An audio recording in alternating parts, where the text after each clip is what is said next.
go. We are up and running. Hello there. I'm EnviroBoy. This is my channel. It's a Monday. Monday of a new week. Which means it's time for us to work on our campaign a little bit, I'd say. Hope everyone had a good weekend. I had a pretty good weekend myself. So hopefully I'm not the only one. Yeah, here we are. Here we are, beginning of the week. Beginning of the week, I'm stoked to be here. I always get excited when it's Mondays and I get to start a new week of streaming and everything like that. I was thinking about why I get so excited once the time of day rolls around for me to do my streams, and I think the thing that occurs to me is like, or the thing when I think about it, that I really enjoy getting to start the streams, because that means like all of the fun parts of my day are starting. Like when I first wake up, I have to do my morning training sessions for, you know, like all my cardio training and stuff like that for kickboxing and all the stuff that I do. So I wake up at like 4 a.m. and I go, do all that kind of stuff. And then as soon as I get back, that's when I start the period of my day where I do some chores, and then I sit down and I handle a lot of the whatever sort of the minutia of my day job has for me. So it's like the day starts off with all of the have-tos. And then once we hit stream time, then it's like, okay, all of the fun stuff is starting, right? Because unless I have some sort of afternoon meeting or something for my job, or if it's a day when I have to be sort of on the job all day long actively doing stuff, because a lot of my job kind of defaults to waiting to find out if there's any sort of situation that needs management. I can just kind of go about doing the stuff that I like doing with my day, which is, you know, being here and streaming. So once I get started with this, then I get to be here for a few hours, and then after that is when I do the fun part of my training, whether it's doing the rock climbing or the kickboxing itself in the evenings. And then like my favorite time of the day, which is mealtime, and then I get to actually eat and survive, which you know, it seems kind of odd to point it out, but the truth is oh man, it's like one of my favorite parts of the day, because it comes right after the afternoon workout. Right, so it's like I'm starving, I'm tired, I want to just sit down and eat everything. So I don't know. Anyway, I don't know. I was just thinking though, it's really cool that I get to sit here and stream, because that really kicks off the fun part of every day for me. But rather than blabbing about it, why don't I go ahead and have us actually do some stuff. So let's get over to our live scene here. Here we are. Today is Monday, so we are going to work on the actual campaign project that we've been working on. For our couple hours of writing that we're going to do. Been working on a campaign that's intended to take players from all the way from level 1 up to level 10, averaged for about a group of 5, is sort of the intent behind it. So we're going to continue working on that. I'm going to give just a quick run through, just like the quickest Cliff Notes version of what we've been working on thus far, just in case there's anyone who's watching the VOD or anyone who comes in here and this is the first time kinda, or they're still pretty new to the campaign project that we're working on here. The campaign is an entirely homebrew one. It's being designed for 5th edition Dungeons and Dragons, but it takes place entirely in my own homebrew world, the world of Zeoria. And it's a world that is sort of a post-apocalyptic one. Without getting into too much detail, there was a sort of crazy happening event in which you know, the realms were kind of ripped apart and mixed together, so that, you know, the mortal realm had all kinds of rips and tears in it to all of the other realms, which caused a whole lot of magical radiation and a whole lot of displacement of monsters and stuff, and led to a very tumultuous period in history in which any sort of surviving societies had to flee and congregate in one of about 10 different cities that were particularly well fortified and able to handle all of the new chaos that erupted. And so that's kind of the nature of the world. It's about 2,000 years after that event happened, and now a lot of those cities are starting to try to reestablish a presence elsewhere in the world beyond just those standard cities, right? So if we have our world here, the campaign that we're working on takes place within this hex right here. The basic premise that starts it off is that this city up here of Fosvik is trying to establish a new trade route that runs directly from that city down to Muffafetting, the city down there. Obviously, the more direct trade routes, the better for just about every city involved. Because as it is right now, there's only one established trade route that has been successfully built and guarded throughout, this period of history, but they want more opportunities. So if we bring ourselves into the map of that particular region, here we are, we can see kind of the route that they've been taking. And this is about where the crew makes it. And so the premise of this campaign, the sort of more detailed, more immediate premise that's happening, is our players are part of this this effort to bring themselves or to bring the trade routes directly south. They're part of this as it goes through this area called the Golden Wind Plains. And the idea is that the Golden Wind Plains, unbeknownst to this group until they get to about here, is the domain of a dragon. Dragon sees humans doing stuff or humanoids doing stuff, is all like, oi, I don't like that. Humanoids, you tend to cause a lot of war and destruction to nature in the world, and I'm not certain I'm all that cool with you guys coming into my domain. The humanoids will say, is there a way we can do a trade or cut a deal with you so that you can let us do this? We're just trying to make a trade route so that we can survive a little better in our two cities here. And the dragon will say, all right, well, there is this one place called the Hall of Wisdom that I really want to get into. It's got it's rumored to have some magical stuff that I want access to, but it is also locked away both by key and by magic. If you can get me the keys, I can handle the magic. I just haven't had time to search for the keys while, holding dominion over an entire Serengeti. So players being good players who will accept the call to adventure, will accept this quest to finding the keys for the dragon, so that way he will allow them to build their trade route as opposed to just kill them all. What we've written, and that's kind of the beginning of the campaign. What we've finished so far is our players discovering the location of the first key, which is up in the mountains around here, in the mountaintops among giant societies. They go there, get that key, come back. Takes us to sort of the second leg, which is to find the second key, which is held in the abandoned dwarven city of Kagdaral. Players get down there, find out that it's not quite so abandoned anymore. There's Duragar that are kind of living down there doing their Duragar thing. Our players have to figure out how to deal with that. In the process, they find that the next key is held within the storage vaults, the treasure vaults of that abandoned dwarven city, and that is where we are presently in the writing process of this campaign. Let me organize my tabs down here just a little bit better. So that's kind of where we left off. We're working on that dungeon. We can see we actually have our dungeon map so far. It's got about 5 stages, each with about 10 rooms in them.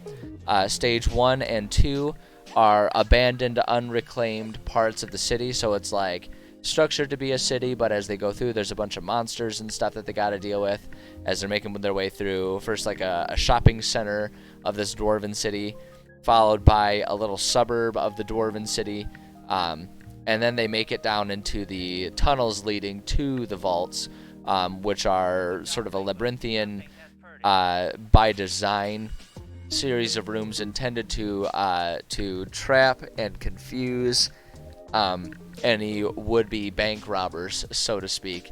Largely abandoned these days, but were established back in the days of the Duragar. So our players are making it through there, and we are just about finished with the second set of tunnels that they have to get through, and then the final stage will be them going back to the city, because what's going to happen at the conclusion of this section here is they'll make it to the vault, but there will be a trap that will also cause their way back through through all of these tunnels and stuff the way they came, it will collapse and they will not be able to return the way they came. So to be able to get back out, they will then have to go above ground and go through a little patch of forest that exists before they can either return to the Durgar city or find a way to bypass it and then make their way back to their city. So this is where we're at. That's everything so far in an incredibly brief nutshell. There's a whole lot more to it. If you want to see a lot more detail of it, you can check out the YouTube channel where I've got all of I put my world writing streams in their own category. I should almost make like different groups, like one for the campaign and one for all the other stuff that I work on. It might be easier. I don't know. I'm not gonna worry about it today. Point is, you can find everything we've worked to up through there if you want to see everything we've done in more detail. There's the VODs there for you. But for today, that's what we're going to work on. And what I want to do here is I've sort of started doing a new initiative for myself to keep myself focused and working in a somewhat reasonable pace here, because I have the tendency to ramble and get distracted with things. And while I don't really have a problem with it, it does slow down the writing process. So I've started at the beginning of every stream just sort of writing out what the goals of that stream are for the day. And so that's what I'm going to do here. I'm going to just establish what we're going to try and get done today, and then we will do our best to stay on track. Although, you know, it's not like there's any punishments. It's not like I get fired. Like, you know, this isn't my job, so I can just kind of do what I want. But what I want to do is provide a sufficient amount of content for you guys, so that way it's worth your time to be here. So what I want to do actually today is I really just want to finish this this final stretch of these tunnels, right? So we've got, you can see on our little outline here, we got about 4 rooms left, and that's what I want to focus on today, is just finishing up these 4 rooms. So we're just going to make a little checklist so that way we can sort of measure our progress and feel good about the progress we make as we're doing it today. Room 9 and then room 10. That's the big goal for today. And I think that should be perfectly achievable, as long as I don't dilly-dally or get distracted, as I tend to do. So it's like, you know, it's certainly possible I won't succeed at, but the important part is that it's possible to succeed at this, and so we are going to do our best to do exactly that. Oops. There we go. So, room 7 here. We've already kind of predetermined every room. When I'm making a dungeon, I make sure that almost every room, 90% of the rooms, will have some sort of danger and some sort of reward for overcoming said danger. There's a lot of permutations, a lot of different ways that sort of ends up taking shape. Dangers are mostly in the way of battles, because that's just kind of how the game is played, and that's an important part of the game, and that's, you know, the primary way that players gain experience points, although not necessarily the only way. It is the primary way that players can get experience points. It's through battles. So we have plenty of battles. We have some easy battles, some slightly more difficult, a difficult battle, and then usually within any given set of dungeon rooms, so a set of 10 rooms, say, I try to make sure there's some sort of boss or at least a mini boss, so that way there can kind of be a nice punctuation mark for our players. And so I've already predetermined all of those. There is 1 room per floor that's a safe room. I do that just to keep them on their toes and to give them a little bit of a break. You know how it is. If you're watching an action movie and there's never a pause in the action, it just gets exhausting. It gets exhausting and almost boring. So I make sure that there's some safe rooms. And then every room will also have usually some sort of reward. That can come in the way of money. It can come in the way of potions. I'll include a lot of lore within it, because I have this world that I've taken a lot of time and effort to make rich with its own history. And in fact, if you want to see, you know, about that history, I do sort of lore writing streams every Tuesday. So you can come back tomorrow, and I'll be going through and working on just some sort of snippet of lore within my world. But because it's a rich world with a rich history of its own, sometimes I'll give them little snippets about that. I try to keep it relevant to their mission, but just sort of to make it a more immersive experience for players. I like to do that. And You know, so it could have all kinds of that. It could have particularly useful items. It could have like a key that they need. There's a million things that it could end up being, but the point is there's some sort of reward for them.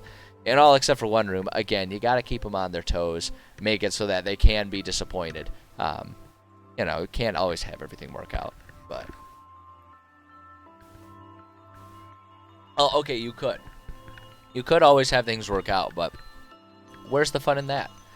Where's the fun in that? Like, especially for me as the DM who gains primary enjoyment of being a DM by messing with my players and, you know, doing things like giving them emotional whiplash and making them wonder if they actually have achieved anything of significance throughout a session. That's the way it is. It's the way of the world. It's the way it should be. So, at any rate, so that's what all we have to do. And so we've kind of we have predetermined a lot of what these rooms are going to be. So now it's just a matter of putting in the details, which should keep it fairly easy to make progress here. So we're going to put an easy battle, an easy battle. So an easy battle goes in here. We've already predetermined like how difficult an easy battle should be. An easy battle should be worth about, as we predetermined here, should be worth about 800 experience. You know, that's based, and that's a process I go through based on the levels of the players as well as how difficult I want this floor to be. And it's all a breakdown that starts off just by analyzing how many experience points should be available to bring a player from, since this is our level 5 dungeon, right, or our level 5 chapter of the campaign. All of the battles are based on just sort of a stepwise increase in difficulty, while also keeping the target in mind of how many experience points are needed to bring these players from the beginning of level 5 up to level 6. So that's already been pretty mathed out. I'm one of these days I'm going to actually do it. I want to make a video just to put on my YouTube channel that shows how I go about doing that. Because a lot of people sort of they ask about that, and though it's not necessarily always a foolproof system, it's a solid system that has worked very well for me in my campaigns that I run. So one of these days I'll actually get around to doing it, but that will first depend on me one of these days having time to do that video. But for today, we know that we're going to have about 800 experience points. We'll add the details about this room in a second. The first thing I want to do, though, is figure out what kind of enemy composition this room is going to have. And I want to make sure I don't repeat any battles, so I want to check the other easy battles. We've already done 4 of the Steeders that are going to be in this floor, and we've already done 2 of the Kruthiks. So if we've already approached it with both of those, we could just do like 1 phase spider, honestly, and that would be a little bit on the easy side, but because the 2 Kruthiks is actually worth 900 experience points as opposed to being worth the 800 that is prescribed. If we go 1 that's just a little under, that wouldn't be bad. So I think I'm going to do that, actually. So 1 phase spitter, and that's worth 700 XP. And then we're just going to edit this down to our 700 experience points. So that's the danger that's going to exist in this room. And I think that's perfectly fine right there. Especially because if I'm remembering, let's take a look at our map here. Yeah, this is a pretty small room, pretty cramped room. And sometimes it's fun to have a smaller room have a lot of enemies just to really make it feel insane and overwhelming for players. But the flip side of it is that does make it a challenge for players to figure out exactly how they want to do things, and especially it can really, depending on the layout of the room and the layout of where the enemies and your players are, it can really wreak havoc on the whole action economy situation, where it's like if everyone's crammed in and everyone's in melee range of everyone, it's really easy for one person or one monster to get ganged up on, which is not a problem, but if all the rooms are like that, it makes a lot of the battles feel the same, whereas if we have a bit more space to work with, it offers maneuverability, which can change the nature of the combat for sure. So yeah, so it's a tight room. We'll just do 1 enemy. That's fine. We'll add some descriptive. I've been trying to, so when within my own writing, because this isn't the only project I'm working on. I constantly have a few different writing projects that I'm working on. And some of the ones that I work on not on stream are ones that I'm using more immediately for groups that I run and all that stuff. So I don't like streaming that, just so that way I don't accidentally give away secrets if any of my players drop in to watch. But in some of my other projects, I've been working hard on being a bit more descriptive, trying to take the time to really sort of, when I'm describing a room, actually paint a picture. Not necessarily like I'm writing a book, but much more in league with that. Because when I kind of look back on some of these things where I have like one sentence to describe a room, right? When I think back on that, when I look at it, like, I'm not gonna go back and re-edit all that stuff, just because the amount of time it would take is more than I'm interested in spending on that one thing. But because there's that, because that does tend to make things feel a little bland and a little samey, right? Especially if we're talking about like a cave system or a labyrinth. If every room turns into, it's a dark cavern and you hear water dripping, it like that can have purpose if you kind of want the nature of a dungeon to be very monotonous and to drag things out. And I've actually done dungeons like that. I've dungeons like that. I've done it like that, and I think it can serve, but that's not how I want this dungeon to feel. I want each chamber to kind of feel unique, not because each chamber was designed to be unique. In fact, the dwarves would have intended, if we think about the history and the function of this, I think the dwarves would have wanted everything to feel very much the same, every room to look the same, to confuse and disorient any would-be bank robbers, essentially, is what they're trying to avoid here. The nature of the magic of this chamber and the way it's been ever since the unhinging is that there are a lot of various weird monsters that are sort of the culmination of both monsters entering from other planes as well as the magical radiation from other planes impacting those monsters. So the concept is that there's just a lot of weird stuff that happens here. And so because of that, I kind of want each room to feel like it has its own sort of sense of horror, its own unique challenge available to players, not because it was designed that way, but because the world just kind of made it so. And so with that in mind, I really want to be more descriptive with these rooms and try to paint better pictures about how they appear, like thinking about attacking all of the senses, when you describe a room for players. How does it look? How does it feel? How does it smell? If relevant, how does it taste? I'm not going to sit here and describe the taste of a stone floor, but, it's something to keep in mind in case players want to get really weird with it. You never know. I have a lot of players that get very weird with a lot of things, and it's like, hey, more power to you, you weirdo. But, yeah, so that's kind of an initiative, and so I'm going to try and stick with that here on stream as well, to sort of demonstrate the function of that and how, if you have that prepared, it can really make you ready to offer a much more immersive experience for your players. And that's truthfully, that's the biggest reason, that's the biggest push for me to increase this descriptiveness both on stream projects and off stream projects, is because I want to make sure I'm providing an awesome experience for my players. It's like, why bother playing if it's not an amazing experience, right? If I can't offer a cool game that has a very unique feel to it, then why bother playing this game instead of, whipping out Skyrim and just playing through that one all over again? Is sort of my mentality about it. So with that in mind, let's go ahead and try and describe this room. I don't know that we really need to offer up a DM note, although I am going to put one here just because I know my players. And I know they'll want to sneak through places and they'll want to try and spy things. So what I'm going to say is, for this room, because we're going to have just the one phase spider, I want that spider to be kind of acting almost like a huntsman spider, right? Where they, not huntsman, the trapdoor spiders, right? Where they kind of establish a trap and they wait to ambush. And like, that's kind of what I want. That's what I want this room to feel like here. So I'm gonna make sure we put some notes about establishing that. Hey Gabby, how's it going? Good to see you. I'm doing well, thank you for asking. I'll you know what, I'll have to check it out when I've got time. Hopefully I'll have time sometime this week and I'll check it out.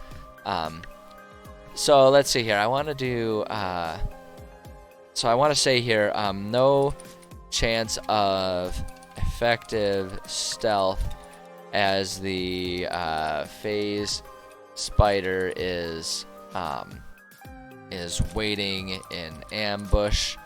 I'm gonna say, but because this thing is kind of big and kind of stands out in its appearance, we're just gonna make it a DC 12 to notice the spider on the ceiling. And that's where I'm gonna put it. It's just kind of up there waiting for anyone to enter here. So we'll just put that little DM note in there so we can remember. Oops, I don't want that tool. I just want to change my font color here. Alright, so we'll keep that in mind.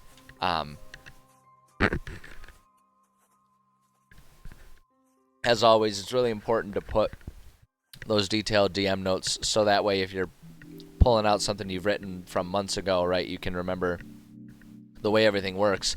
And then, as I always say, and I'll just say it a million times because it's such an important thing, do yourself a favor and put the DM notes in like a very different color than the standard notes. Like if you're handwriting, get a different color pen. If you're on computer like this, make sure everything is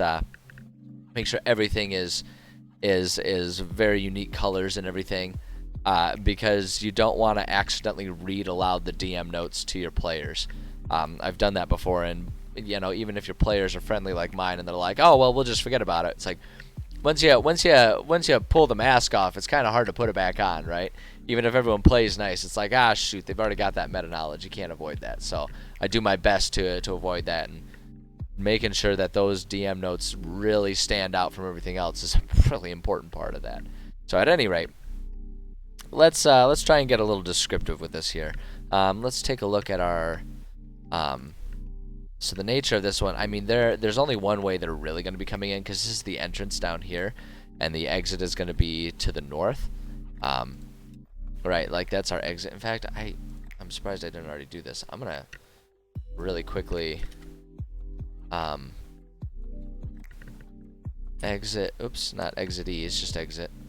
I'm going to put a little note right there just to make sure it's clear. And that's something that I am totally willing to let my, hold on, there we go. Yeah, that's the type of note that I'm 100% willing to let my players see, because they should know and understand where they're coming and where they're going to. But because of the way this is set up, they're pretty much definitely going to be coming in through this way, so we can kind of tailor our description to meet that in this situation. So let's just say something. Oops, dang it! Give me my text color. All right, entering this room from the south, from the southern opening. You feel some sort of presence here, though it could be your paranoia. We'll say the low, echoing hum of the caves assaults. Here, I have an idea to kind of paint a picture for this one. Assaults your ears and seems to grow to deafening volumes. Wow, I'm struggling with typing today. Gotta warm up them fingers. Them fingers are making mistakes all over the place. And seems to go to deafening volumes amidst the complete silence in the room. Hey, how's it going? Good to see you. Good to see you here. Amidst the complete silence in the room. as you carefully enter, you can see the old how do I want to say this? I want to kind of give them like a clue that there might be spiders in here. I like kind of giving players the chance to be tipped off a little bit, especially if they're just gonna like go gung ho into a room. So I kind of want to say, you can see the remnants of old, massive spider webs along the walls. We'll say perhaps prior to exploring these caverns, you may have wondered exactly. You may have wondered whether such a web could actually catch anything in a dark and lonely tunnel like this. But with all you've seen down here,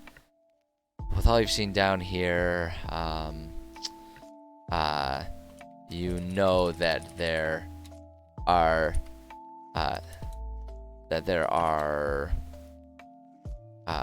large prey. Would it be are or is? Is large prey? I think it's is in that situation. It's a tough one. Cause like prey, even though it indicates multiple, like prey is still singular things, so you would still say is. I think that's right. I don't know.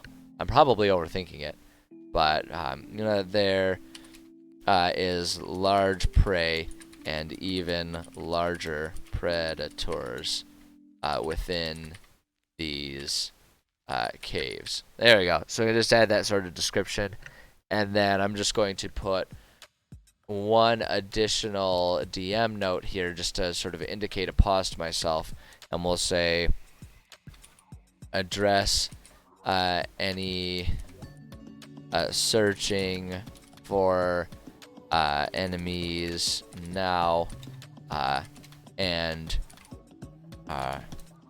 then actually, here's what we're gonna do.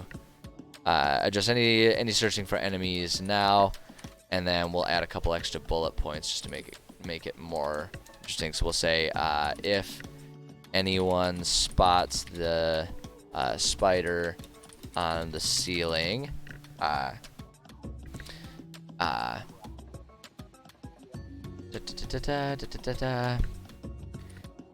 ass you search around. Man, that's the second time I Freudian slipped that word in there. Something's on my mind, but that's a different stream. That's a different stream, and I need to get a lot more donations than I presently get for me to turn it into that kind of stream. Besides that one can't happen on Twitch. All right, so if anyone spots the spider on the ceiling, as you scan the dark interior of this chamber, half a dozen glittering eyes stare back at you from the ceiling. You just manage to react. You just manage to react in time as the spider falls from the ceiling amidst your group. Boom. We can do that, and then we'll do another one for if they don't spot it. Yeah, exactly.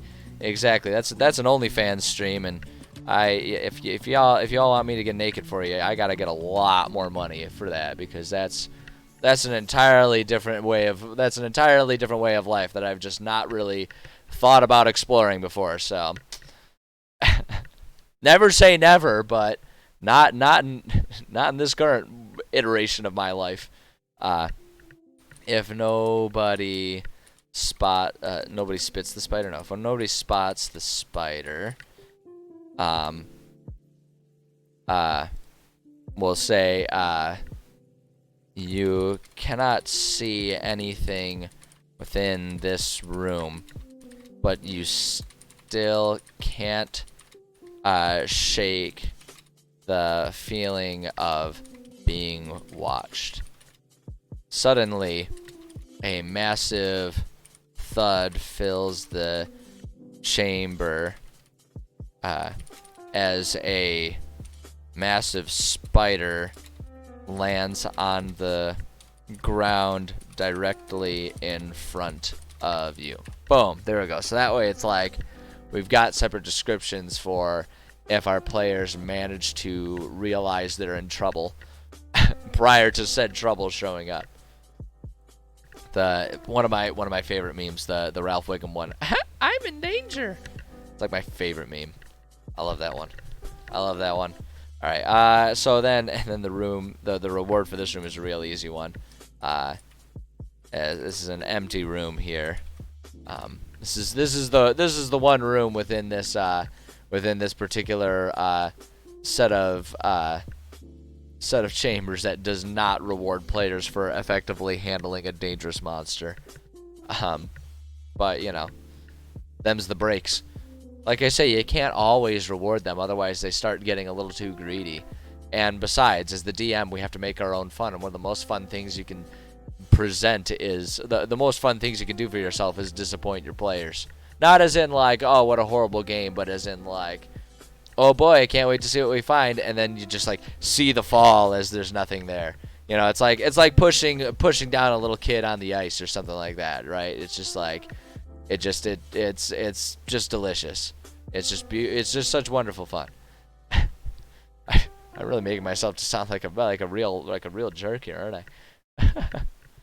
All right, and we'll just add a little thing here, and we'll just add let's do we'll just say you search the room, but cannot find anything of value inside of it. It seems that the spider has effectively destroyed any valuable items that its past victims may have brought. Whoops, there's that T. Brought with them. Boom. Hey, how's it going? Yes, we are working on a campaign project, a homebrew D&D 5th edition campaign. It's been a long going project, and we're like kind of getting, so we're somewhere around the halfway mark in writing it. I don't know. It's hard to say because, like I say, like I always say, it kind of depends on how many sort of side missions and additional things we decide to add to it. Before it's like, okay, yeah, we can call it complete. But yeah, that's what we're working on today. All right, let's see here. So I think that's all we need as far as descriptions of this room goes. So the only thing left to do is just add some visual detail to our actual map here, which should be easy enough. Let's just go ahead and add a few lights here for our players, because they'll always get all sad if they can't see anything. Gosh, you'd think they want to be able to see what they're attacking or getting hit by or something. Gosh, so needy. Alright, and of course we got to do blue because we're talking about a cave here, right? And everyone knows that caves are blue because blue means dark and cold. So we got that. And then if we're describing a room with like spider webs and stuff, we should probably add a few spider webs. Oops. And we already used a bunch of them, so we can just kind of grab what we've already used here. Doesn't need to be anything too extravagant here, especially because we kind of described them as just having been sort of on the walls and stuff. So if we just kind of have them kind of falling off walls and stuff, like some sort of like really mediocre Halloween decoration or something is kind of what I have in mind here.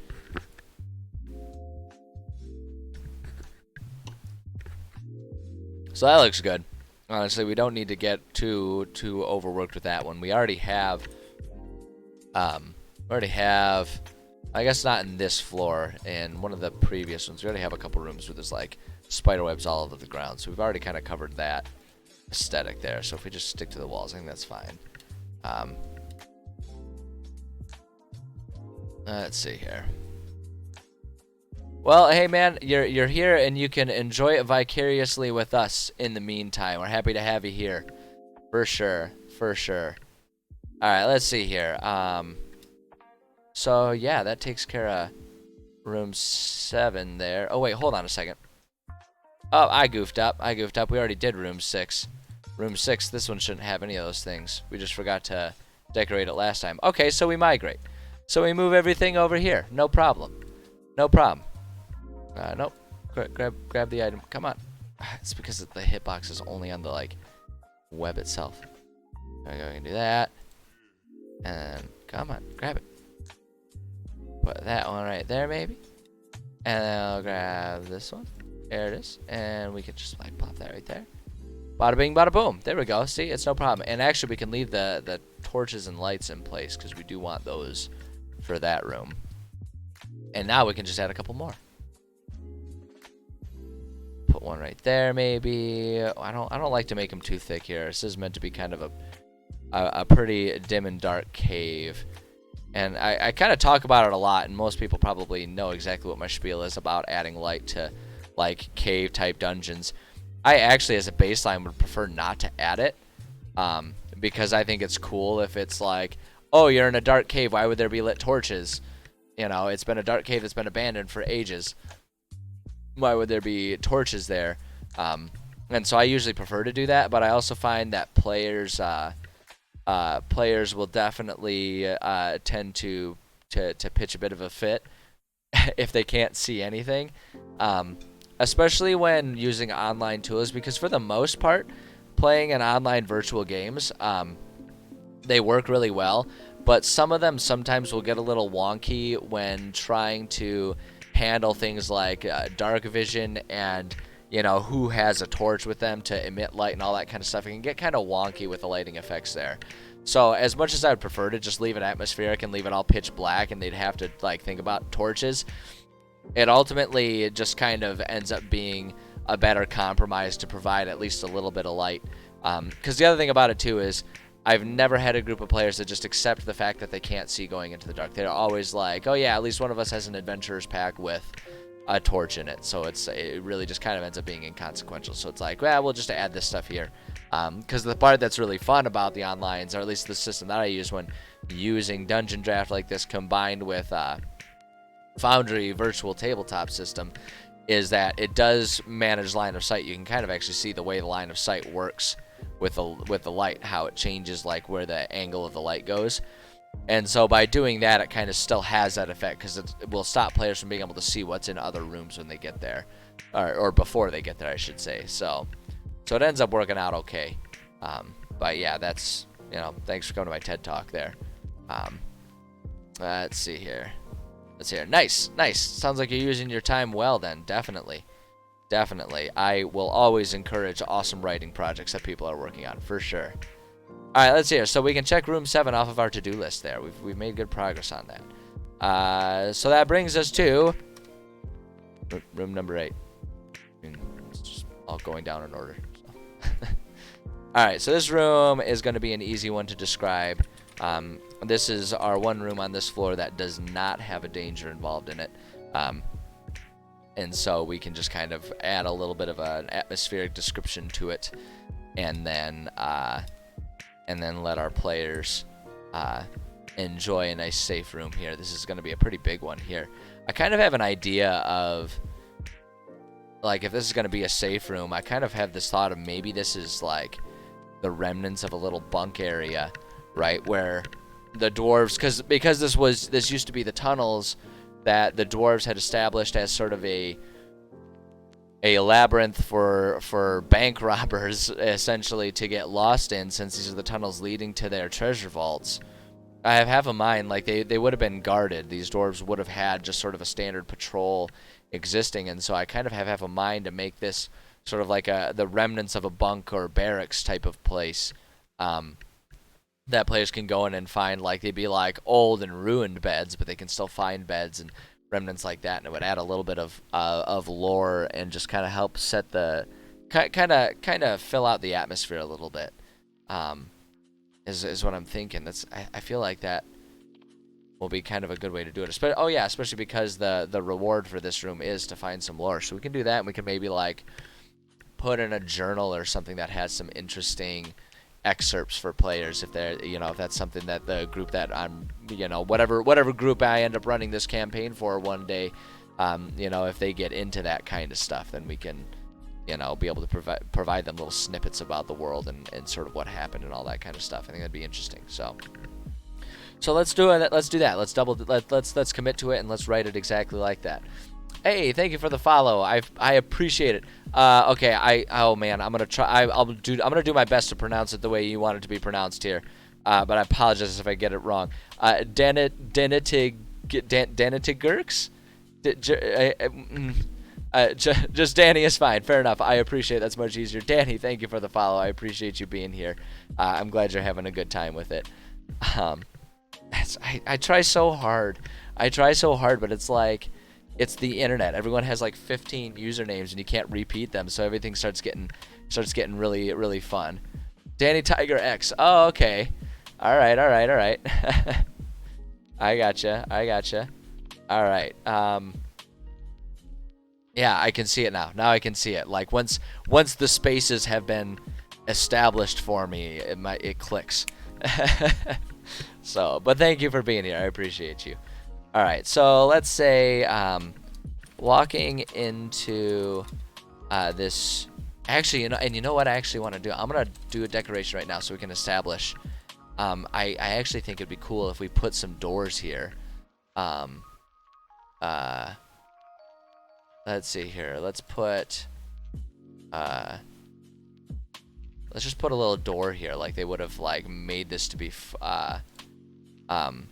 sort of a protectable area, and we'll just make it free floating. It won't exactly be flush, but that's fine. We'll put like doors here so that players can sort of see that this is an interesting place.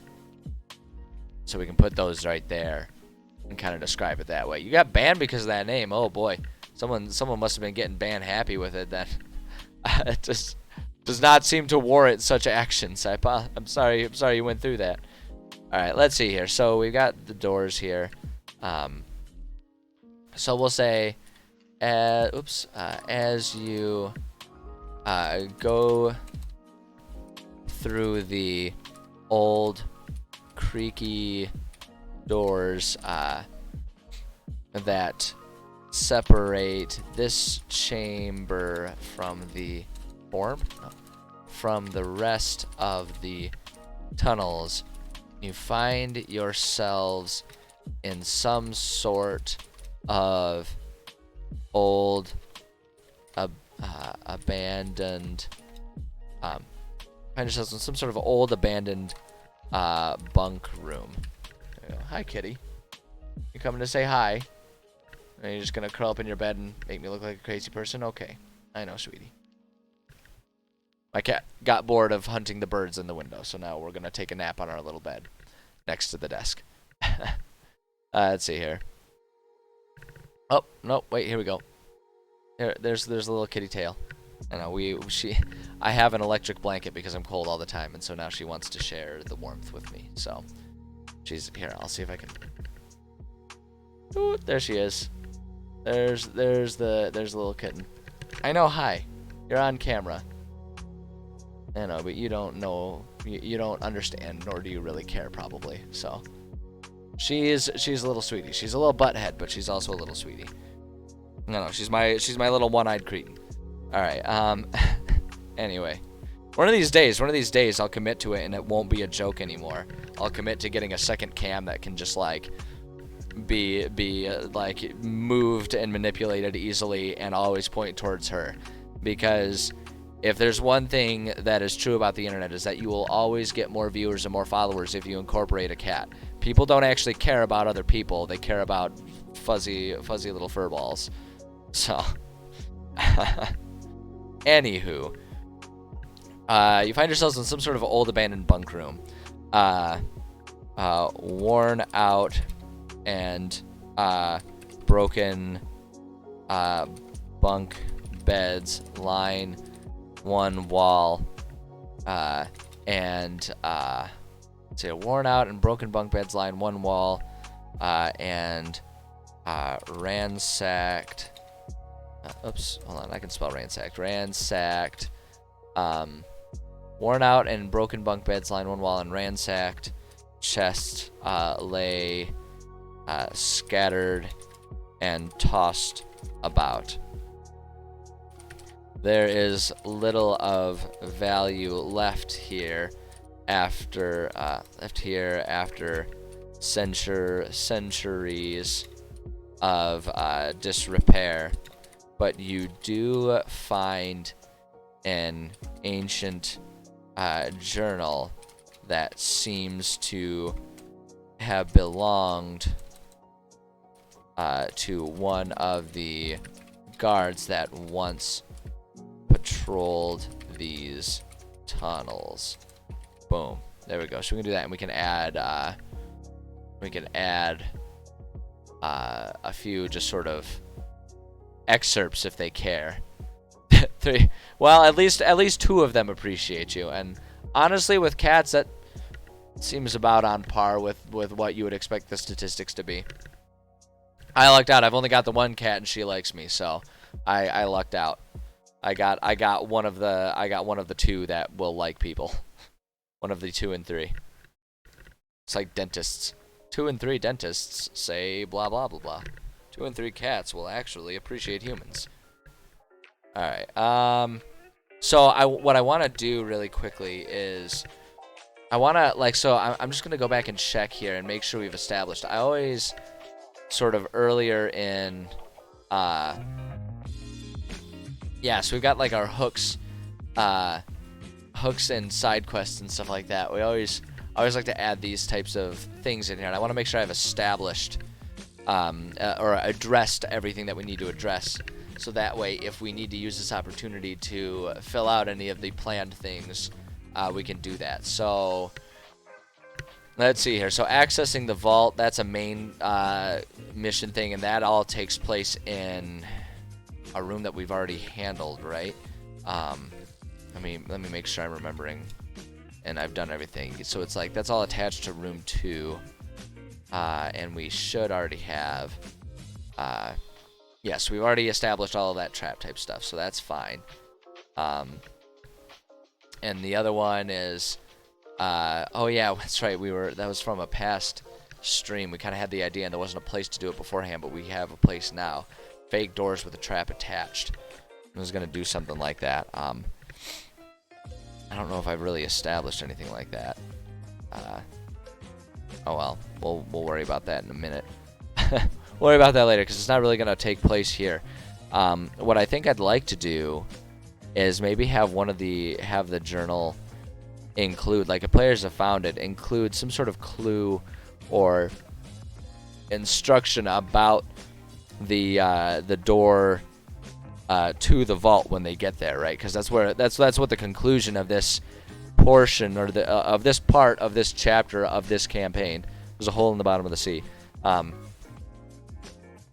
There's that door that's pretty well guarded, and so I want to make sure I'm dropping sort of like some hints and clues that they could potentially find to maybe head off some of the problems that they'll encounter. So we've already kind of established the keys, and they'll have already found the keys that they need, like the physical keys. But we have some notes here about the sort of magical lock that's there. And so the concept is there's like script on there's like a rune circle of some sort on the door. And the script on it will say, so like what we've established here, the circle of the script is a spell circle that will automatically react to anyone who tries to open the door without triggering the counterspell. Door of incense may enter, honest intent may leave, all others may perish. And so what I wrote there is just kind of for myself, have in mind that players must describe what they want with honesty. They must explain something that shows they are not trying to just loot the vaults. Try to remember that if they try to leave with too much gold, the door will lock and prevent them leaving until they drop the excess. Players do not adequately handle this riddle. Circle will prevent the door from opening. It will magically glue the hands of whoever tried to open it to the door. Players can then only escape either by magical counterspell. So we've kind of established that that's the spell, the riddle that they have to navigate here. So I'm thinking we can have at least one of the journal entries sort of say something offhanded. So like we'll say, let's do entry 1. Oops, no, I wanted a colon there. Entry 1. And so we'll just kind of have these be short entries. We're not gonna do like, multiple page entries. This guy, whoever this unnamed dwarf was, they were not exceptionally verbose. So we're decreeing, for the sake of brevity here. Entry 1. We'll just say something like, looks like another bunch of teenage. Well, that looks like. We'll say, last night another group of teenagers thought they were clever enough to bypass the vault protections. They knew enough to claim to the doors that they didn't intend to take anything. Wow, I am struggling today. They didn't intend to take anything, but they weren't clever enough to realize that magic is good at detecting lies. 3 of them had their hands stuck to the door. Their hands stuck to the door. All of them panicking. Panicking? I never get panicking right. Panicking. There it is. Ha! It's got both of them. That's why. It got both of the k letters in it. English language is the worst. I mean, it's great, but it's the worst. All of them panicking and all of them panicking with soiled breeches. Breeches? There we go. Yeah. Soiled breeches.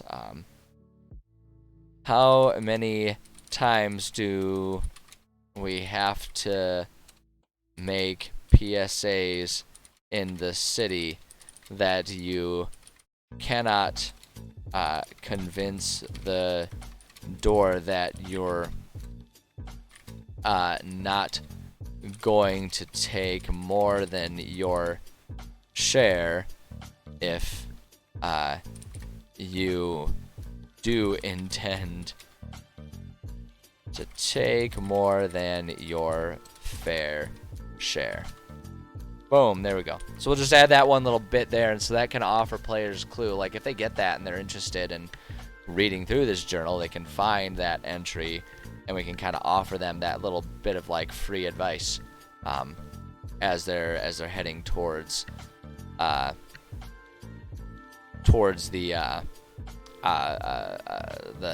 door and trying to sort of achieve their goal here. One thing I did notice though is I got the organization of this a little goofed up here. We need to just say that this is lore. I want to make sure and put this in the so we'll say regarding the journal that can be found here.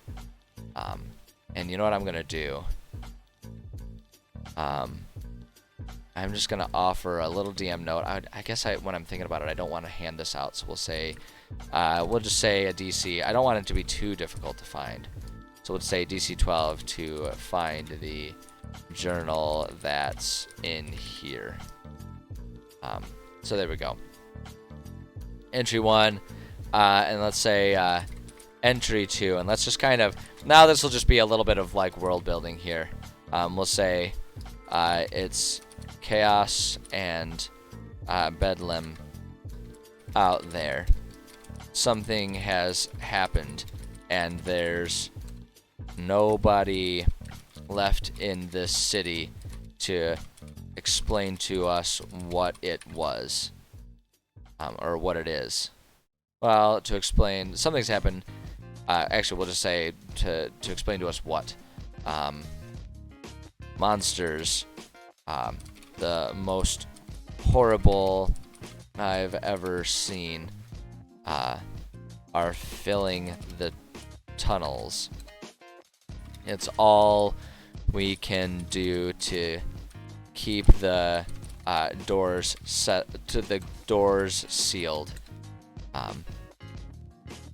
We sent a party to the city to find out what is going on, but only half of them returned, and they said it was even worse there than it is here.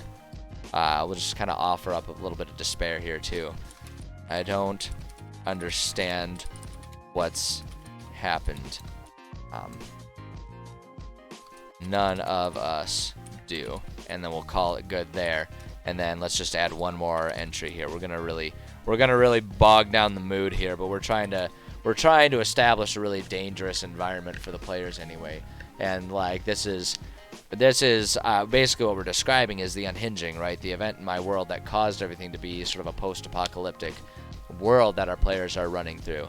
So they'll kind of have the context to understand what's going on. And so now we're just trying to do a little bit of world building to sort of give a snapshot about what it would have been like those couple thousand years ago when everything first started going to chaos here. So entry 3, let's say it's been 2 weeks and nothing. It's been 2 weeks and nobody has come for us. Most of us, actually we'll say we have food and water enough for all of us for about 2 more days. We can't stay here. We're going to try to make it to the city and see if anything has changed. It's our only hope, and I'd rather die with hope than sitting here and waiting to starve. Boom. We'll do that, and that'll be like the last entry. In fact, what we'll say is entry 3, last entry. We'll do that, so that way it's like, okay, yeah, there we go. Nice and bleak. Nice and bleak. We can really bring down the mood for our players. I'm sure they'll love it. It's perfect. It's absolutely perfect. Oh, kitty heard a bird out there. We need to, are you gonna go check it out, or are you gonna sit here and just like whack me with your tail? Yeah, okay, she's gonna sit here and whack me with her tail. It's just barely off screen. She's more so whacking the keyboard with her tail. So, very helpful, thank you. Alright, so there's that room. So let's go ahead and decorate that room. Cat, you're so in my way right now. You're all up in my grill. But she is a cat. It just wouldn't be right if she wasn't all up in my grill. So I suppose really that just means she's excellent at her role as a cat. And I need to stop complaining about it. Alright, let's go ahead and decorate this room super quick. A few torches, Like I say, so that way my players don't complain about not being able to see anything. Whoop, go. Aren't I just the best DM? So considerate of my players, especially as I sit here and make fun of them for countless internet strangers that may one day come across this VOD, even if they're not here watching it live. How courteous of me. I am clearly an honorable individual, who deserves much praise. All right, hold on. Do they have like a hammock type of setup or something? Want something that looks less like a bed, more like a cot. Honestly, let me try. Let's go to camp here. There we go. Just like, well, I guess I did establish there was going to be bunk beds, didn't I? It's a bunk room. Like they would have put actual beds in there for them. Why not? Let's just make sure it's all of the like, kind of. There we go. Like broken beds and stuff. That's perfect. So we'll just kind of establish. That's a really big bed. That's like 10 feet. Damn, that's a big bed. You guys are lucky, especially for dwarves. Lucky guys. And gals. Dwarven ladies are pretty tough. They'd be allowed in the guard for sure. Alright, so we'll do that, and then I want to do, let's just search here. I know I've used them, but it's getting so full of things that I've used, so let's just, search for chest here. Chess. Yeah. The search engine on this system is really amusing to me. So we'll just kind of throw these kind of scattered around was the idea. I kind of wish I could make them sideways, like, you know, knocked over and stuff, but, you know, beggars can't be choosers and all that. So we'll just kind of throw them there, and then what we can do to just to kind of add to the effect here is we can just add some, as it's describing here, we can just add a little bit of clutter kind of scattered around. We'll put like maybe a hat, some broken pottery and stuff around, just to make it look like this place was ransacked, right? Throw that right there. I don't know, just kind of throwing some stuff out here. Throw that right there. That right there, maybe. I don't know. We're just kind of trying to make this place look like a mess, like someone came in here and already ransacked and stole everything of value here. But let's go ahead and actually what we can. Oh wait, hold on. Before I commit to anything more, let's just throw a few pieces of paper scattered around too. Paper makes excellent clutter, no doubt about that. And then let's do that right there. There we go. Hey, Strain, how's it going? Good to see you here. There we go. That looks like a sufficiently cluttered and messy room. It's perfect. All right. Excellent, excellent. I like that. I think that looks quite excellent there. That'll give our players something. I'm not a super fan of how the beds all look exactly the same, but you know, beggars can't be choosers and all that. So I think it will suffice just fine. I'm gonna save that before I lose on any of the work that we just did. So, all right, excellent. I am going to just take a quick like 2-minute break. I need to go to the bathroom, and this isn't on stream is not the place to do that. So I'm gonna walk away from my desk for just like 2 minutes. I'm gonna run to the bathroom. I'm gonna refill my drink so that my voice doesn't get too hoarse. But then we'll be back. We still got like an hour of world writing to go, so there's still plenty more to do. So do me a favor and sit tight. I will go take care of my bladder here, and we will be right back at it. So I appreciate your patience in advance, and I will be right back.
All right, and we are back. Thank you again for your patience. I appreciate it, as does my bladder. Always. It's always such a tricky tightrope to walk, to stay hydrated, but not constantly be peeing your pants. it's the great challenge of a healthy individual, especially because I work really hard to stay hydrated throughout the day, so that way I can actually like slow down, taper off my liquid intake as I get closer. Because this afternoon, this afternoon is one of my rock climbing days. I gotta go and do rock climbing for an hour to keep up with all of my training regimens for for all my fitness and my kickboxing and all that kind of stuff. So it's like every afternoon I've got my afternoon workout, and you want to be hydrated for that. But you don't want that hydration to come immediately beforehand so that you got all this liquid slosh around in your stomach. That's a really good recipe for yakking all over the mats. So I work really hard to stay hydrated throughout the day, which unfortunately means I have to take bathroom breaks while I stream. I can't just dehydrate myself and sit here.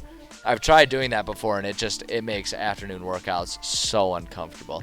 So unfun to do if you're just like dehydrated and exhausted. Because that's the big thing about it, is like, if you're dehydrated, usually, unless you've been like dehydrated for multiple days in a row and you're going through like organ failure or something like that, like the effect is not so pronounced that it's like, oh, I'm sitting here dying and in pain. But it's like you definitely end up in that situation where you're so tired, you're so sluggish, you can't keep up with what you're trying to do. Your results are slower because of it. So it's like you can't just do that. I've tried it. It doesn't work that way, tragically. But at any rate, probably no one cares. So I was sitting out there like, I thought he was gonna do world building stuff. He's sitting here talking about having to go to the bathroom. I don't understand. It's part of my world. I've established a very realistic world in which people actually have to use the bathroom. I ask my players about that consistently. I'm like, okay, it's been 3 hours. Do any of your characters have to pee? And if so, how do you do so that way you can prevent predators from following the trail that you guys are leaving behind through the woods? God, can you imagine getting that intense about it? That would be some next level realistic hardcore gaming right there. That's like survival mode plus from like Fallout New Vegas or something. See, now that I'm thinking about it, I kind of want to try it. Like, get that detailed where it's like basically you play in real time. And so it's like you just pick up, and so a 4-hour session only covers 4 hours of in-game time because it's all real time. I guess that's just LARPing, isn't it?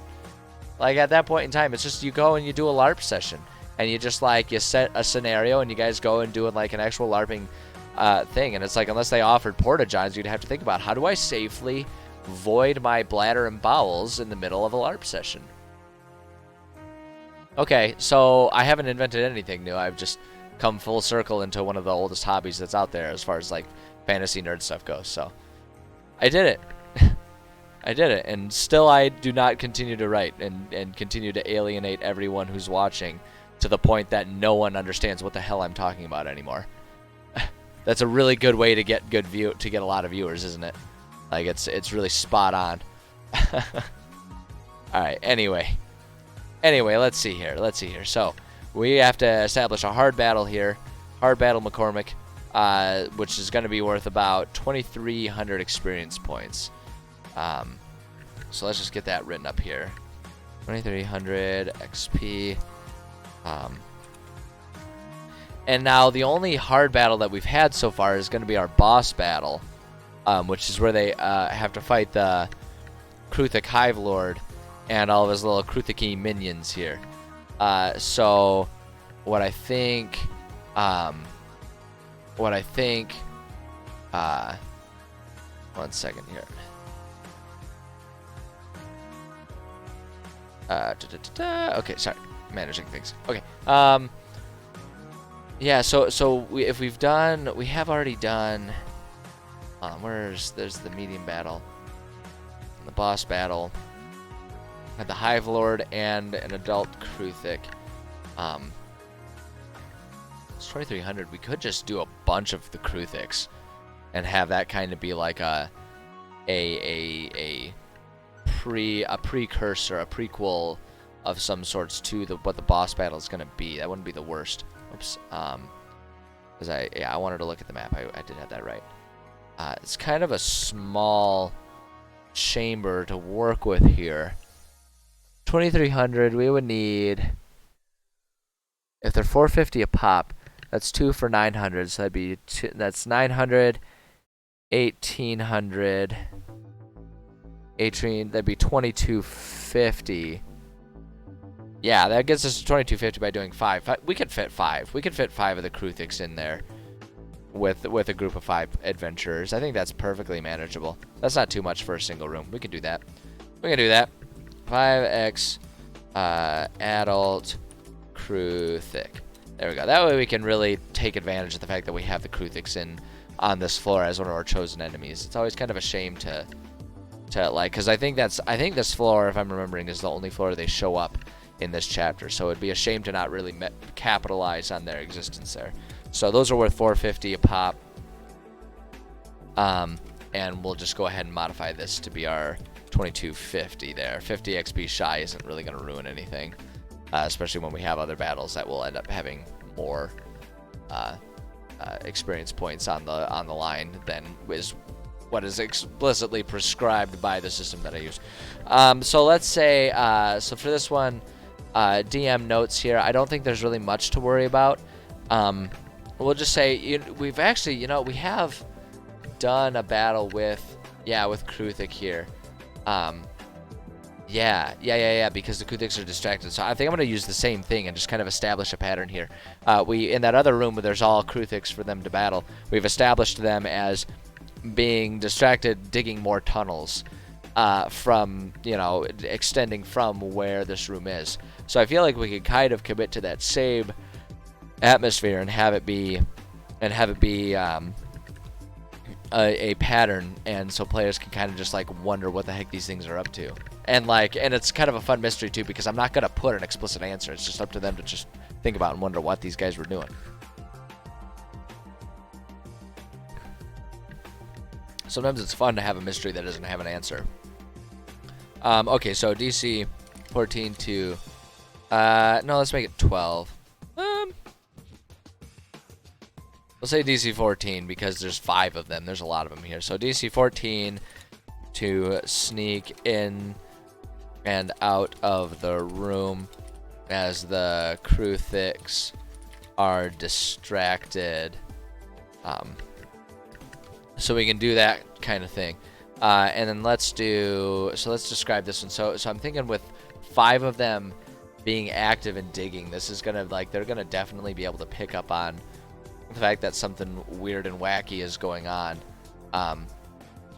Something not quite normal is going on around here. So we can say 5 adult Kruthix distracted. We'll say hold on, what's the setup of this? Yeah. Even, dang it, I thought I changed the font color. Okay. Even from the last room, even from the last room that you were in, you thought you could hear the sounds of some sort of digging. As you near this room, you confirm what you confirm what you were hearing as the sight of no, we'll say we'll just say as the sight of 5 large Kruthix meets your eyes. They appear to be frantically digging. They appear to be frantically digging, as though desperate to make their way out of this chamber through new tunnels of their own making. perhaps within Kruthic society, there is some sort of goal here, but from your perspective, it is all just frantic animal instinct. Boom. There we go. That gives us a little bit of description. We don't need to get too complicated or too philosophical with it. It's just, we can offer up that little bit just to kind of offer a little bit of flavor, make this room feel a little different than any of the other ones that we've already done. But it really is just a bunch of big giant bug monster things digging. So it doesn't need to get too complicated here. And I think that'll suffice. I think that's all we need there. So the reward here is going to be a group of potions, some sort of collection of potions. And I think what I want to do for this one is... so with potions, I always kind of bounce between offering up just like a collection of potions from the rules as written and making up my own potions. And it just kind of depends on the mood I'm in and what I want those potions to do. Within any set of rooms within a dungeon, I usually will have 2 rooms that will have potions in them. And I'll usually provide an assortment of health potions and something that is like thematic to the dungeon, whether that means something that you would expect to find in this dungeon or something that will help you navigate this dungeon. So within like a cave dungeon, I might do potions of some sort of potion that enables them to better dig or see in the dark or something like that, something that's functional or thematic. So I might do like a potion of spider climb or something like that because there are spiders and stuff in here. So there's a few different ways to do it. And my initial thought is it'd be kind of fun if there were like potions of dark vision or something like that. But as we just kind of established, that kind of ends up being functionally moot, especially after the first dungeon, because your team just gets in the habit of going to a store and buying a torch. I mean, if you wanted to play realism heavy, you could, like put limits on that and say like, oh, you've got a torch, but that's only good for X number of hours. Have you already used up the torch? Or do you need to find more fuel? So you can kind of do that, but ultimately that's a very rare group that would play like that. So it's just not worth the energy to try and establish the rules and force that. So as much as I would like that, I actually want to do, I've got something kind of like an interesting idea. And it's something that might not actually be useful for them in this tunnel, but that it would be a cool item to provide players, because I think it's the type of cool item that some players would find a cool use for somewhere throughout a campaign. So what I'm thinking is, so first off, let's just add some description here. Let's see here. We'll just add the description, say, let's see here. It isn't much of a shock anymore after all that you have seen in these tunnels. But lying among the strewn about dirt and rocks from the digging Kruthics are the ancient skeletons of long dead dwarves. We'll say I kind of want to add a little bit of like detail, like some sort of like bonus lore Easter egg stuff. I kind of want to have them all be in like matching guard outfits, as though they were part of the crew there that didn't even make it outside the first door or something, right? Just to kind of like establish, and just because like that's the type of fun little dot that it'll be inconsequential mechanically, like it won't make a difference in how well players survive the rest of this dungeon, but that's the type of little hat nod and the type of little wink that you can give to players that help them become immersed. And a lot of times if players sort of make connections about these types of things, it kind of makes them feel good. Like, it helps them feel like they're being attentive and they're actually like effectively attacking this dungeon, right? They're going through it and they're actually finding things and learning stuff about their environment, which is, it's a subtle thing, and like I say, there's not a tangible reward or result from it, but it's the type of thing that can really enhance a lot of player enjoyment. So I want to establish kind of the idea that these dwarves were probably part of the guards, that they will then go in there, find the bunkhouse, find the journal, and all that kind of stuff. Long dead dwarves. What tatters of their armor and clothing remain suggest that they were all part of the same outfit. Likely some sort of soldiers or guards. Let's see. We'll say on a few of them. Wait, hold on one second. The cleaning crew of my apartment complex is vacuuming outside. I thought I heard some sort of machinery, and I was like, that doesn't sound like the usual heater. That's not the vent system in my apartment. What the heck is happening? They're vacuuming the hallways. Okay.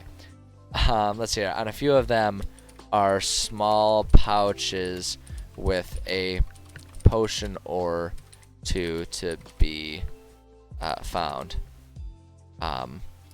It seems a little discourteous to steal from the dead, but it's not as though they have much use for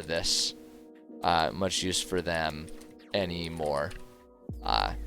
Just to kind of, offer a little bit of flavor, a little bit of something to it, even if we're kind of putting words in their mouths, putting thoughts in their heads and stuff like that. It's like sometimes you can just kind of do stuff like that as a DM, and it's like no one should take it seriously. I'm not going to say no one will, but no one should take it seriously enough to get mad if you imply that any of them would or wouldn't feel a certain way. But you offer that detail. If you have a player that doesn't kind of chuckle at you just sort of saying that, then maybe you have a player that needs to lighten up a little bit. My controversial point of the day right there. Anyway, so we're gonna say 3x. If they're at level 5 at this point, it's usually at around level 5 that I start making the switch from like standard to greater healing potions. I'm gonna keep them at regular and start doing greater from level 6 to 10 for our players. So in the next dungeon that we make for them, or the next chapter, we'll start doing the better ones. So in fact, I think I've already scattered a couple of the stronger ones around here, so we'll say they get a mishmash of them, and that'll be fine. But we'll say 3x healing potions, and then what I want to do is 2x vials with luminescent oil. Because what I have in mind is can be used to mark a path. The guards would have it on patrol to mark things for future inspection, or to remember what routes they've already patrolled. And then we'll say one vial glows a pale blue, while the other glows a bright green. So that way, so it's like the kind of thing where I don't know that the players will really need it for this dungeon, because the fact is they're going to have the overhead thing. So it's like if they really wanted to get into the role playing, they could say that their characters use it up to mark their path. Functionally, it won't make a big difference. But the flip side of it is that's the type of useful item that I could really see players being creative and finding different uses for later on in a campaign. right? So that's the type of item that might not be immediate, like it might not offer an immediate payoff, but it can offer an eventual payoff. And there's nothing wrong with giving players cool tools that can be used outside of even just the initial dungeon that they find it in.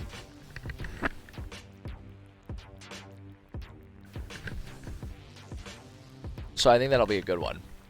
I think that'll be an interesting one to see. And and the thing is maybe they won't ever use it. Maybe they won't ever use it, in which case it's like, oh, well, you know what, that's fine. We gave them a tool and they didn't end up using it. No real problem there.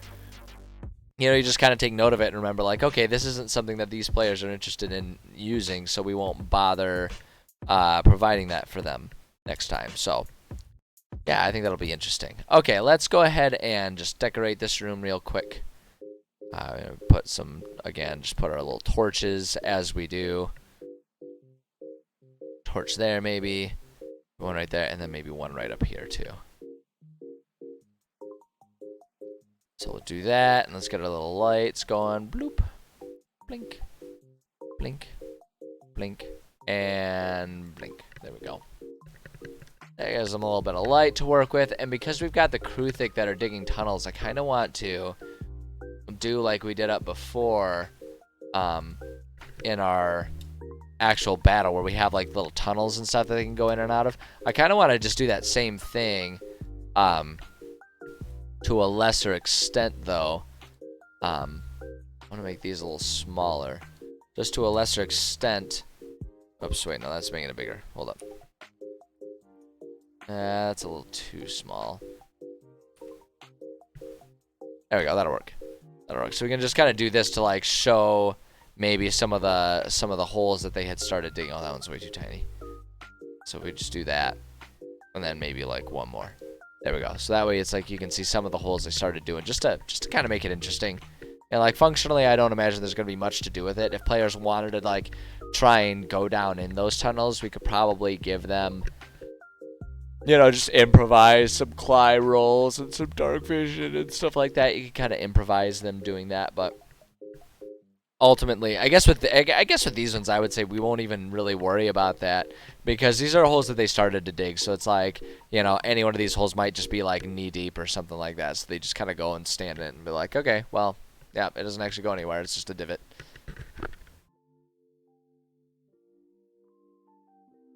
But I think that's a good room. And I actually really like the little flavor touch of having the dead people. Oh, I gotta add some skeletons in there. That's what I gotta add to really round this one out. But I like the little touch of having that detail in there, just because, like I say, that's a really good way to help players kind of feel like they're connecting dots and they're learning stuff about this environment and that they're exploring and everything.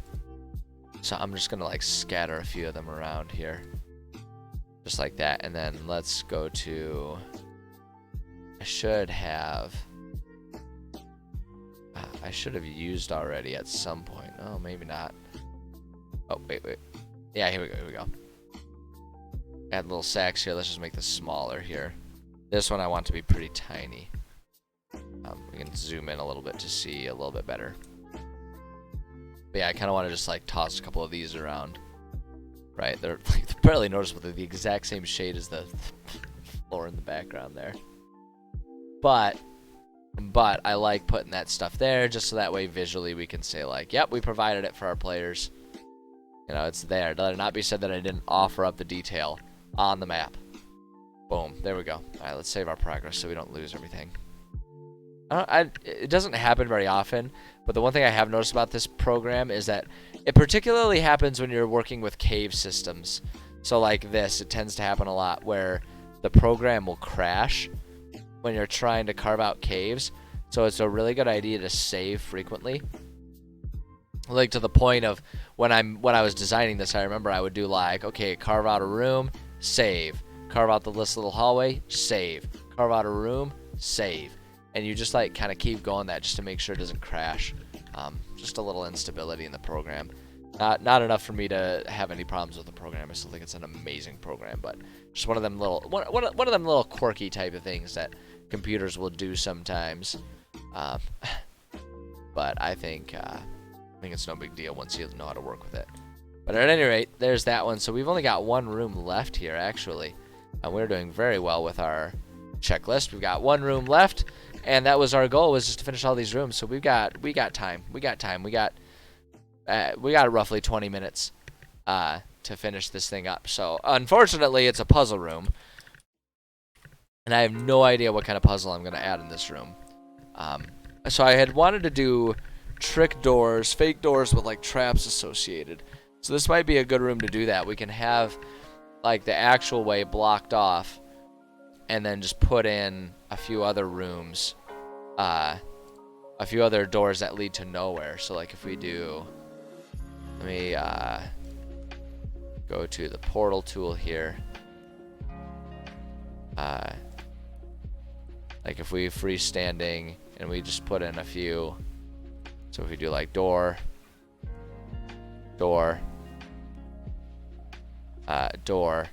and then we can do, hold on, if it's probably not going to, yeah, it won't put it in the cave wall. That's one of the flaws with having done the cave wall style.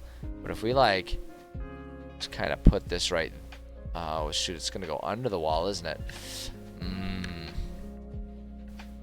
I don't want to, so the thing that I'm concerned about is accidentally betraying the meta of the situation and having the doors be too obviously not part of the wall, because see, those kind of bump out from the wall,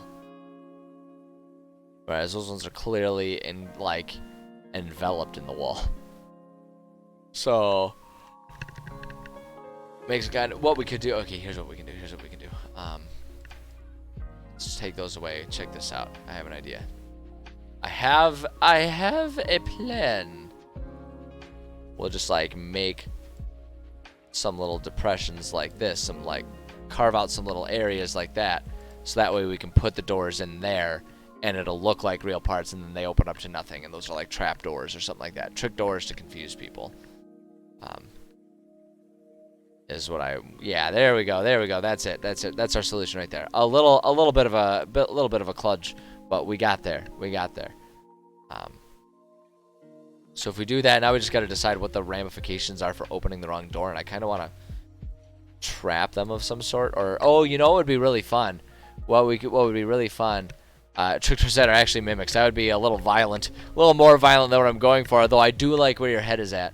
My thought was to do have them be when you open them up, you activate a rune of befuddlement or something. So it's like you open it up and then you get really confused and you can't figure out which door is the right door. Is sort of the idea.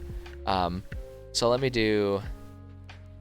So we'll say 2 trick doors, each with its own rune of befuddlement that gets activated when the door is opened. And then I kind of want to make these tough to find, so we're going to say DC 14 to find or to notice something magical about them, with the intent of it being like they'd have to do an Arcana check or something like that to notice. I think that'd be good. I'm doing well, Z-Bean. Thank you for asking. Hopefully you are doing the same. Okay, so I'll bring this down here so we can scroll down freely. All right. So let's add just a little description here, and we'll do the trap rules and results once we get our description in. So as you walk into this this new chamber in the tunnels that you already feel you've spent more than enough time in, you're faced with 5 doors, all of which are closed. It stands to reason that at least one will bring you closer to your destination, but whether there is only one, and what any false doors might conceal is hard to know from where you stand at the entrance to this chamber. Boom, there we go, just to give him a little bit of a tease. There we go. This is nice, first ever campaign. Congrats. Way to get after it. That's awesome.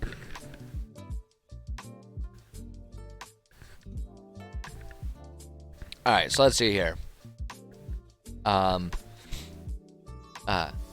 Let's just say, let's make sure we put this in DM notes so we don't accidentally read all this stuff. Let's see here.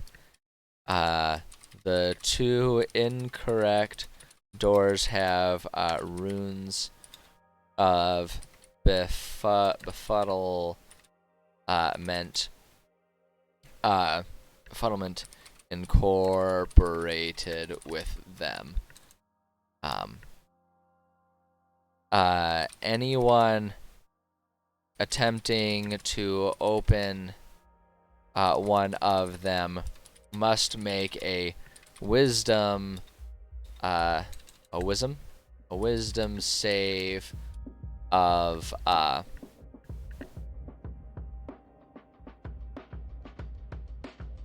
when they enter, exit out of the other door. Yeah, just have it be an endless loop. That's not a terrible idea. That's not a terrible idea. It'd be interesting, although the problem with that is if it's that innocent, then it doesn't really do much except for, you know, spend 2 minutes of the campaign time. I like to make sure that there's some sort of actual consequence, so I like the befuddlement one. So anyone attempting to open them must make a wisdom save of DC. I don't know. I kind of really want to mess with them. I'm gonna make it 12. We'll make it 12. 12.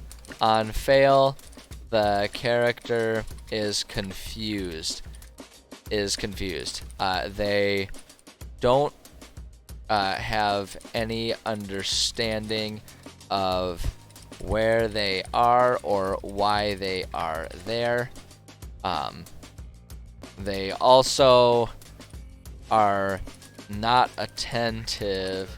I'm kind of strong-arming what happens with this and kind of winging it, but like I say, I want to make sure there's like actual tangible consequences. So what I'm trying to establish is like someone opens a door and then suddenly they're befuddled and confused, and so all they're trying to do is like find a way out of this room, and they don't really know where they're going or what they're doing. And I want to make sure it's kind of clear that with this type of confusion, you're not likely to listen to your teammates because you don't know who they are and you don't know what they want. And what I'm trying to do is establish a situation in which a player might then just start like opening up other random doors and perhaps forcing the players to now have to deal with dangers they didn't want to deal with quite yet, right? Like they open one door and suddenly they're faced with a whole bunch of Kruthiks in the next room or something along those lines. It's kind of what I'm trying to do. So we'll say are also are not attentive to what companions say and will what companions will say. The only clear objective while confused is to try and find a way out of this room. And so we'll just kind of do that.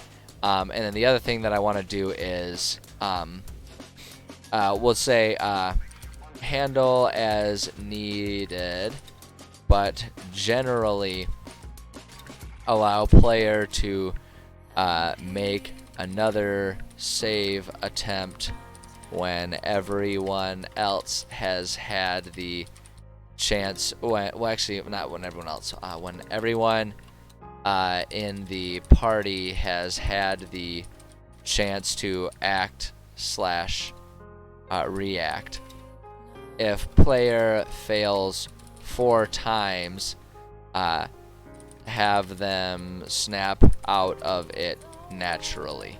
So like we don't really want to do an actual timer, and it's not like you can really do it by like combat rounds because they're not really intended to be in combat unless they open up a door and get themselves in combat. But the general idea that I'm trying to say is like, you know, like I say, you leave it loose, but then kind of put a few parameters for yourself as the DM, and you just sort of say like, you know, play it fast and loose, but generally speaking, this is what we're looking for. Make sure everyone has the chance to sort of respond to this person being confused and suddenly acting up very, very strangely. And after a little while, after they've tried a couple things and done a couple things, have them do another save and just kind of keep going until they manage to snap out of it in some way, shape, or form.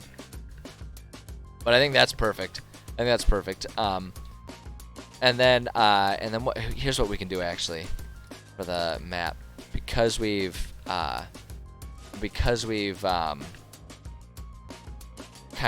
we modified it then to have this here. What I want to do actually, I'm going to do something. I want to do something here. They have let me see here, magic maybe. Okay, here we go. Yeah. So I'm just gonna put these little markers right in here to signify that's where the runes are. We'll just do those right there. They're not super noticeable, but that's okay. So those are the ones with the runes, and then we'll put in here, like in one of these closets, we'll just put a skeleton, like someone was befuddled and they just like stayed there and died, and then they'll have a map of the dungeons there, so they can kind of, so that players can then have a tool to like be able to navigate the rest of the dungeon. So we'll just go ahead and say, as you, we'll say, as you shake off any magic from opening the door, you find yourself looking into, yourself looking into into what almost looks like a closet.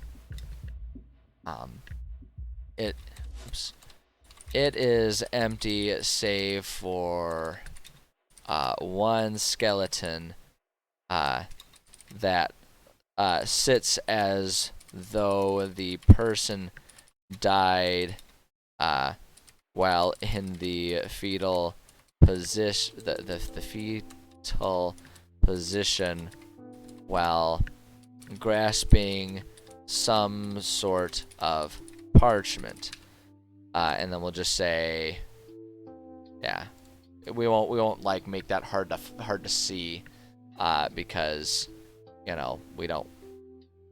Our players already had to deal with the rune. All right, that's more than enough. Let's see here, guys. Some sort of parchment. The parchment is a map of this set of tunnels to reveal the whole map to players. So that way they can sort of earn the chance to sort of preemptively see what the map is like around here. Okay, let's see. What do you got for me?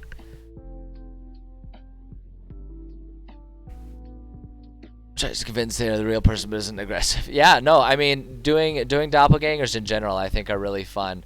And I think it's definitely fun to have them be harmless sometimes. Like, there's people who like to be copycats and stuff like that. I think that's I think those are great ideas.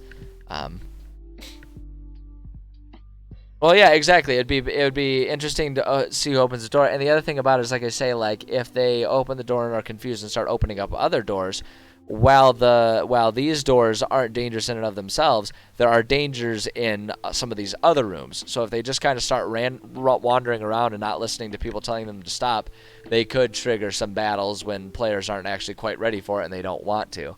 So I think it could still end up having a lot of consequences, without having to directly say, like, yeah, you take X points of damage.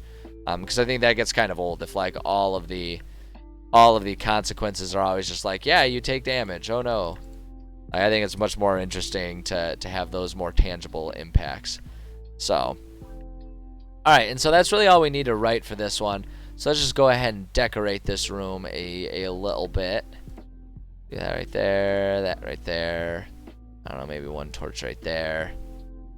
Just kind of scattering them around so they don't offer too much light, but there's still something to see by. And we can just go like there, and there. Perfect. Yeah, absolutely. Doing like the psychological traps, the traps that like a trap doesn't need to hurt you necessarily. It just needs to offer some sort of setback. like a puzzle or a trap needs to offer some sort of setback or something for players. And I think these are going to be perfectly. They're very simple, and like, I don't know, like I have that in the puzzle section. They're not exactly puzzly per se, but I think it serves pretty well, and I think it's kind of a fun complication for players to have to deal with. So I'm okay with it being like that. Let me just go ahead and add in. I just want to add a skeleton in here. And then we can. Here we go. Here's our fetal position skeleton. Kind of tucked in the corner there. There we go. Skeleton, and then if we go with like a. We can actually go back to our clutter section here, where there were some papers. That's a little big. There we go. And we'll put that right there, and that's the map. Perfect. Perfect.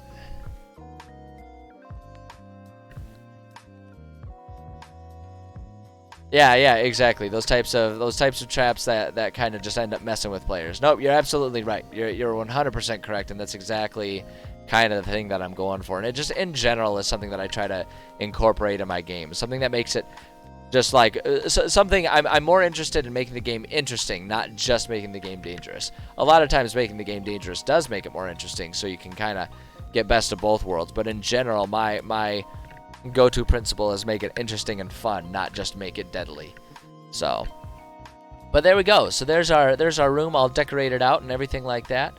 We can go back to our checklist here, and good, we made it through everything we wanted to make it through today, and like just kind of in the nick of time, because it's about 1:30 local time. I don't know what time that means for you, but the point is it's on the half hour, which means it's time for me to go ahead and do my conventional, take a little bit of a break before coming back and doing some video gaming. Today we are going to be returning to our run through of Neverwinter Nights. It's a very long game, and we are on chapter 3 of 4, I believe that game has. But we are going to continue working through that, and that's going to be some good fun. But for now, I'm going to go ahead and just do my little bits of announcements real quick about the writing streams and all that kind of stuff.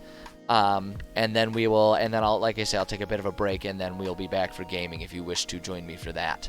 Thank you. First off, thank you to everyone who joined me for writing today. It felt good sitting down and getting some more work on our campaign done here. Feels good getting this set of rooms done. We've only got one set of rooms before we're done with this whole chapter, this sort of like level 5 chapter for our players that we're doing. So it feels good to be making good progress. I'm excited about it. Let's see here. Basic announcements and everything. First off, I guess I'll do my self plugs. If you want to see other things that I've worked on in the past, other writing projects and stuff like that, feel free to check out my YouTube channel. You can find the link. You can find the link to that and to everything else on the About section of my Twitch page, or if you're watching the YouTube VOD, you can find them all down below. Hey, thanks for the follow, ZB, I appreciate that. It means a lot. I'm glad you're having a good time here. But yeah, so if you want to watch the VODs, I put all those on my YouTube channel, so you can go check those out there. Let's see here. I do have a Discord server, so if you like talking about homebrew stuff and you have different ideas and you want to bounce ideas off of other DMs and other homebrewers and other world builders, feel free to get hooked up with my Discord server. We've got a small but growing community that talks about that. Discord's also a good place to go if you're looking for announcements about when I'm doing streams, if I'm going to cancel or change the schedule for streaming or anything like that. It's a good place to go for either of those things, so check that out if you're interested. If you just want announcements but Discord isn't really your flavor, I do have Twitter, and I pretty much just use that to announce when streams are starting. If I have to, and if I have to change my my streaming schedule and stuff like that, it's a kind of a convenient little announcement tool, so I'm using it for that. If you like seeing the other stuff that if you want to see other stuff that I talk about doing in my life, so I mentioned that I'm a kickboxing instructor and just a kickboxer, that I do a lot of rock climbing and stuff like that. If you think that stuff is cool and want to see more of that kind of stuff, I do have an Instagram, and I've kind of been using that now to start sharing the other things that I talk about on stream but don't actually make it onto stream. So if you're interested in that stuff, feel free to find me on Instagram. I believe the Instagram handle is EnviroBoy Streams. YouTube channel is EnviroBoy. and the Twitter channel is Envira Streams. It's all kind of confusing, so I recommend looking for the links on the About page there. But I have those things. I have all of those things at your disposal. Check out any of them that you're interested in. The only other one also that I'll mention is I do have a donation page up there. I'm just a dude who likes to stream here. I'm not really making any money off of this, but I would love to sort of grow the channel and be able to provide more higher quality content. And the best way to get started with that is just any help anyone wants to offer. So if you like what I'm doing here and you want to see the channel grow, you can feel free to donate there. I keep track of all the donations that come in, and the intent is all of that will go back into the stream to sort of make it higher quality, do more projects, just, you know, try and grow the channel a little bit so I can keep making better content that you guys like. So that is there, although obviously it is not a requirement. I sit here and do this because I love doing it, and I will continue to do it even if I never make a cent off it. So those are all my plugs. The only other thing to mention is the usual stream schedule: Monday, Tuesday, Thursday, Friday, starting at 11:30 a.m. Eastern time zone. Whatever time zone that is for you, you'll have to adjust and figure it out. But that's when the writing streams typically start. This Thursday, I'm going to be starting later. I have a work meeting that will take me until noon Eastern time, so I'll probably be starting between noon and 12:30 Eastern time on Thursday. So heads up for that. I'll make an announcement of it on the day of when we get there, but just sort of, you know, if you're thinking about when else you want to come and watch me stream, that one's going to be a little different. Other than that, streams will be as planned throughout this week. And I think that's all I got. So again, thank you so much to everyone who joined me. It means a lot to have you guys here. I have a lot of fun doing this. Yeah, and I'm going to take a bit of a break. I'll be back. We'll be doing some gaming. I'll probably be back in about 10 minutes or so. Like I say, just to kind of rest my voice and everything like that.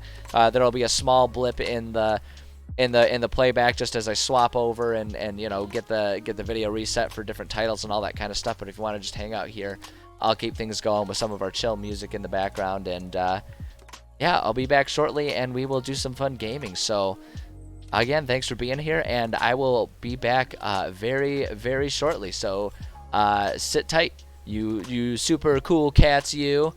Yeah, great, cool stuff.